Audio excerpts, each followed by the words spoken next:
Welcome and thanks for taking the time to watch this week's video. We're starting a brand new series, and whether you're watching alone or you're maybe with your family or you're in a group somehow, there's one rule I'm going to ask you to try to follow. Simply participate. Chat in the side during the premiere of this or leave comments as you watch later on, but try to engage. Speaking of rules, what is one rule that you hate to follow and why? Think about it, comment, chat, share, post a social media update with #RulesIHate. As you're answering, talking about it, for me, I'm not a big fan of speed limits. I don't think this is a secret, which is a little ironic. My dad was a cop. I have friends who are cops. I even thought about becoming one. So I should understand and respect the rules, but I just don't like following them. I'm not absurd or anything. I just want to go fast. I want to go fast. Excuse me.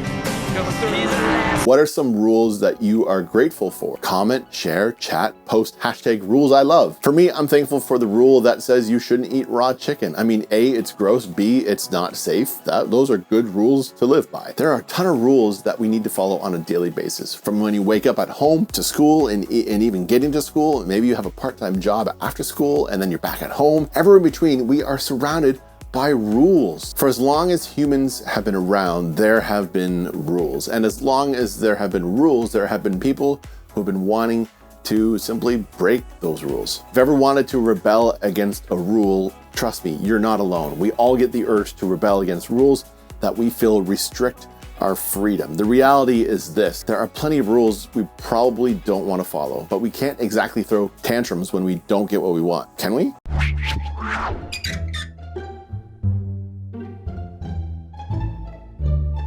I don't want to pay bills. I don't want to pay bills. I don't want to pay. I want to be there now. I want to be there now. No. I don't know where I'm going. Mama. Where's my Wi-Fi? I hate you, Wi-Fi! I hate you!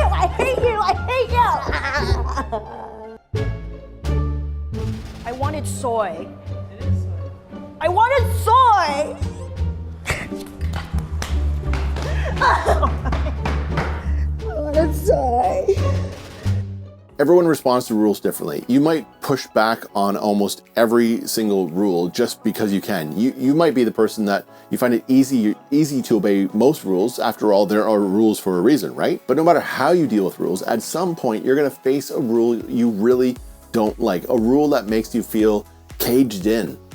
Have you ever felt caged by a rule? Like that rule that was restricting your freedom? Maybe it was a curfew, or maybe it was a dress code, or maybe you had or you have a rule with who you can and cannot hang out with. Maybe you've experienced your phone or other electronics having restrictions on them. Or maybe it was something that God said to do or not to do. One of the most frustrating things about being a teenager is that you often feel stuck between childhood and adulthood, dependence and independence, rules and freedom. You might think you're ready for freedom, but there are still a lot of rules that you have to obey in the meantime. So this brings us to the big question: what do we do about the rules we don't want to follow? How do we handle our frustration about not being as free as we want to be? And if we look at the Bible for help, is it just going to tell us to obey? Done. Period. End of conversation.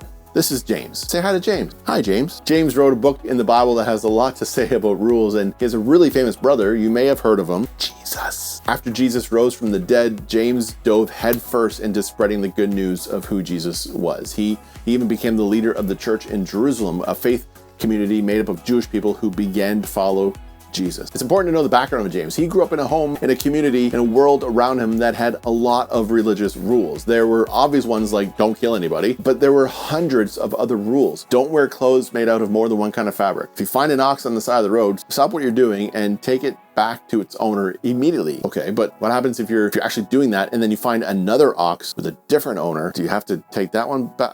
It's rules. Another rule: say goodbye to bacon. All done. No more bacon. No, God! No, God, please, no! No! No! No! Maybe it would seem weird that God would give out these rules, but all these rules had a purpose. Some rules kept the Jewish people safe and healthy. Others set them apart. They made them different from other nations. Other rules, they taught them how to live peacefully with each other. And many rules helped them simply connect with God. All of these rules served a purpose. But after Jesus showed up, The Jewish people who followed him began to realize that things had changed. Because Jesus had made things right between them and God, they weren't required to follow all the rules anymore, or were they? Reading from James 1:22-25. But don't just listen to God's word. You must do what it says. Otherwise, you are only fooling yourselves. For if you listen to the word and don't obey, it is like glancing at yourself in the mirror. You see yourself walk away and forget what you look like. But if you look carefully into the perfect law that sets you free, and if you do what it says and don't forget what you heard, then God will bless you for doing it. Let's break this down a little bit to understand it, hopefully a bit better. First, number one, do what God says. If you've ever been told, stop arguing and do what I said to do, then maybe that's the tone you're hearing in this passage, but that's not what James is doing. He's not telling us to be quiet and stop eating bacon because God said so. That's not the kind of law James means. What is the law that he's talking about? Secondly, God's word helps us see ourselves clearly, like a mirror. The rule, don't eat bacon, doesn't show me much about who I am other than the fact that I love bacon. So what is James talking about? How do God's laws help us see ourselves more clearly? Third, following God's laws gives freedom. How is this possible? Don't laws keep you trapped and controlled? How can a law set you free? The law that James is talking about is not the list of hundreds of laws that the Jewish people had to follow for such a long time. When Jesus was still on earth, he introduced his followers to a new rule, one that would take the place of and simply complete those hundreds of old rules. This new rule changed everything. Jesus shared this new rule when he was being interrogated by religious leaders who really love rules. These leaders were passionate about following every detail of the Jewish law, thinking that the more rules they followed, the more holy they were. When they asked Jesus to name the most important law, they were expecting him to name a law that they knew, but Jesus gave them a brand new rule. Matthew 22:35-40. One of them, an expert in religious law, tried to trap him in this question. Teacher, which is the most important commandment in the law of Moses? Jesus replied, you must love the Lord your God with all your heart and all your soul and all your mind. This is the first and greatest commandment. The second, equally important, love your neighbor as yourself. The entire law, all the demands of the prophets are based on these two commandments. Here's what Jesus had to say about God's rules. There are only two that matter most. Love God and love others as you love yourself. That's it. When Jesus said all the law hangs on these two commandments, he was saying, if you're truly loving God and others, you're already following God's law. When we love God and others, when it's as simple as that, we're doing what God says. Love is how we do something about God's word, rather than just hearing it. We see ourselves more clearly like a mirror. The command to love God and others shows us just how well we're following God's laws. Even if we follow every rule exactly, if we're not loving God and we're not loving others, we're not following God's law. And we find freedom. The religious leaders at the time believed you had to follow hundreds of rules in order for God to love and accept you, but Jesus came to free us from that. Under Jesus' new law, the law of love, two things changed. First of all, we don't have to, you don't have to, I don't have to do anything in order to earn or keep God's love. We are already loved. Secondly, we learn that we don't have to follow thousands of rules if we just follow one, love. Remember that idea of rules that cages you in? Rules that makes us feel like we've lost our freedom? But the right rules are like keys. They're not cages. Jesus' rule is a rule of love, and that rule sets us free. I know it might not make sense. It may be a little confusing, but listen closely. God isn't about to give us rules that keeps us feeling like prisoners. The rules that God gives us are designed to set us free, free from trying to earn God's love, free from trying to be perfect, free from trying to follow a long list of rules, free to love and be loved by the God who made us. The key to our freedom is the rule of love, and when we follow it, we discover that the right rules can set you free. Can we stop obeying our curfews? Can we just do whatever we want now if we just love? Not happening. Would God still love you if you did whatever you wanted? Of course he would. But would you be loving God and others if you did whatever you wanted? No, that's called selfishness. That's not called love. In Tokyo, Japan, there is a crossing which is the busiest pedestrian crossing in the world. There are very strict rules that govern when people, bikes, and cars can cross. You might have to stand and wait for a few minutes before you get the chance to cross the street, but do you think anybody thinks these rules takes away their freedom? Of course not. At this intersection, it's easy to see how the right rules set us free to cross the street without fear. In the same way, the law of love doesn't take away our freedom either. Doing whatever we want can lead us to hurt ourselves, to hurt others, and to live a lifetime of regrets. But Jesus' law of love sets us free. So let's make this practical.